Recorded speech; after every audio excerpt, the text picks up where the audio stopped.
Hello everyone, এয়া হৈছে হাজৰ লীনা। গমে পাইছিলে আগৰ ভিডিঅ' চাই সকলোৱে তাইৰ ফেচিয়েল লৈ পেলাই স্কিন ডেমেজ হৈ গৈছিলে। এণ্ড দেন আজি মই কৰি আছোঁ তাইৰ ৱেডিং ডে'লো। বহুতখিনি ঠিক হৈছে, খালি মই কিবা কিবি স্কিন কেয়াৰ কৰিছিলোঁ তাইৰ ওপৰত। যিহেতু মোৰো মানে ফাৰ্ষ্ট এক্সপিৰিয়েঞ্চ আছিলে কালি, এনেকুৱা স্কিনত আগতে মেকআপ কৰি পোৱা নাছিলোঁ, প্ৰব্লেম পাইছিলোঁ বহুতখিনি। আজি ঠিক হৈছে বহুতখিনি, মই দেখাই দিছোঁ ওচৰত। আজি ঠিক হৈছে স্কিন, স্মুথ হৈছে ন স্কিনখন? আজি বহুতখিনি ঠিক হৈছে। কালি মই কিবা কিবি স্কিন কেয়াৰ কৰিছিলোঁ তাইৰ ওপৰত, আজি ঠিক হৈছে বহুতখিনি। দেখাই আছোঁ last result.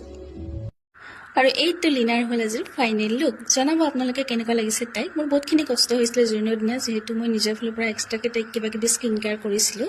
And then last মই ছাকচেছো হৈছিলোঁ বাৰু। আৰু হ'বলগীয়া ব্ৰাইডসকলক মানে মোৰ ফালৰ পৰা এতিয়াই ক'ম, যদি এনেকুৱা প্ৰব্লেম হৈও যায় তেতিয়াহ'লে নাৰিকল তেল বা বৰলিন তেনেকুৱা কিবা লগাই থ'ব, তেন্তে কুইক ৰিজাল্ট পাব মানে।